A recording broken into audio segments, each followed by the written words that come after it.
le 20 mars, Denis Sassou Nguesso est réélu président dès le premier tour. Le 4 avril, la Cour constitutionnelle a confirmé les résultats de l'élection. Que pensez-vous des stratégies de l'opposition de nos jours? Bien, c'est un problème assez complexe, monsieur.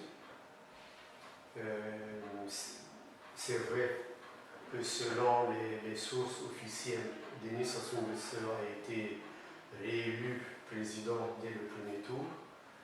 Mais d'abord, il a fallu se poser bien des questions s'il avait le droit même d'en être candidat.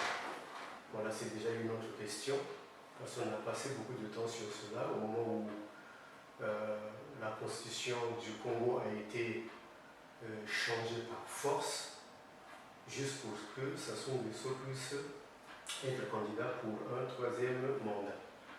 Bon, et le fait est là, on n'a rien à faire, mais l'opposition a pu adopter une certaine stratégie que nous avons d'abord trouvée assez pleine, une stratégie pleine d'erreurs, mais finalement nous avons constaté que ce qu'ils ont fini par faire au dernier moment a donné de bons résultats, dans ce sens que leur stratégie, disons la stratégie de l'opposition, a permis de démasquer le régime et tout ce qui est Denis Sassou Nguesso aujourd'hui. Donc, tout ce qu'on peut déplorer à l'heure actuelle, c'est qu'après les élections que Denis Sassou n'a réellement pas gagné, il y a eu une traque absolue de l'opposition.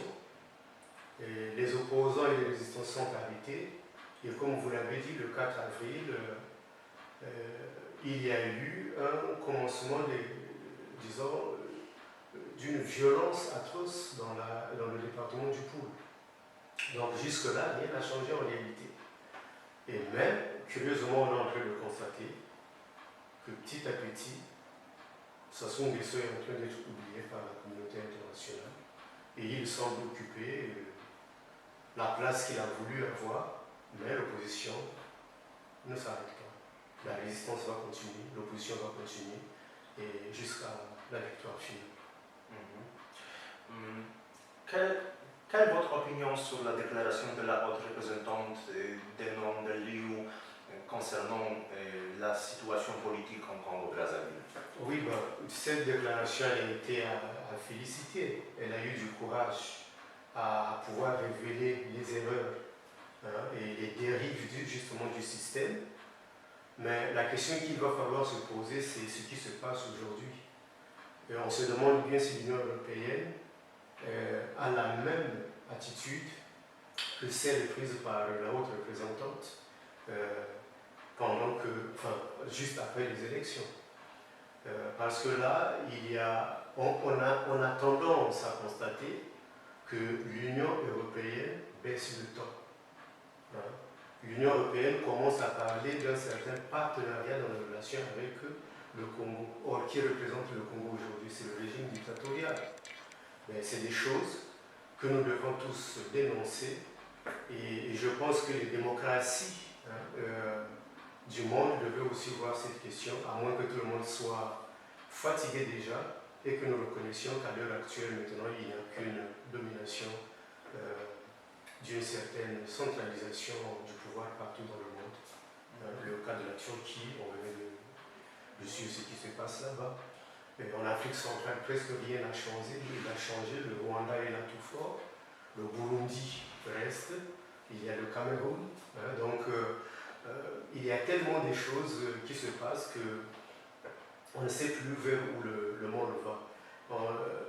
Il semblerait qu'il y aurait une radicalisation du pouvoir presque dans la majorité des pays. Mais si c'en est le cas, il faut vraiment beaucoup d'efforts pour les démocrates. Y a-t-il une menace extérieure pour la stabilité politique du Congo-Brazzaville? Non, elle n'existe pas. Comme d'ailleurs je l'ai toujours dit, le problème du Congo, c'est Denis Sassou Nguesso lui-même. Celui qui a toujours créé des situations au pays et celui qui vient encore en même temps pour les résoudre. celui qui est l'auteur des conflits, mais il vient encore comme celui qui propose la paix. C'est lui qui a divisé le Congo en nord et sud, alors que dans la réalité, les citoyens ne sont pas divisés de cette façon. On a bien des habitants au nord qu'au sud du pays, à l'est qu'à l'ouest. Les Congolais vivent pacifiquement entre eux, ils se marient comme ils veulent, mais en politique, il y a une certaine discrimination. Donc Sassou Nguesso a choisi la politique de diviser pour régner et a pensé qu'il est lui le garant de la paix au Congo, mais surtout le garant de la sécurité des habitants du nord du pays, ce qui est très faux. Parce qu'il n'y a pas de Mboussi et de Bakongo. Si on voit la structure ethnique des gens du sud du pays, mais ils ne sont pas tous Bakongo. Ils ne sont pas tous Bakongo, donc c'est faux ce qu'il est en train de maintenir comme politique. Et la preuve aussi, il y a Mokoko qui a été largement soutenu au sud du pays, là où il paraît qu'il n'y a que des Bakongo. En dehors de cela, on a vu aussi celui qui est du nord. C'est vrai que certains disent que c'est le centre. Okombi Sadissa, il a été aussi bien soutenu au sud du pays. Donc il n'y a aucune preuve qui puisse dire que le Congo est menacé extérieurement. Non. Le Congo est menacé de l'intérieur. Il est menacé par Denis Sassou Nguesso et tout sur le plan politique. Voilà. Merci pour votre avis. Je vous remercie.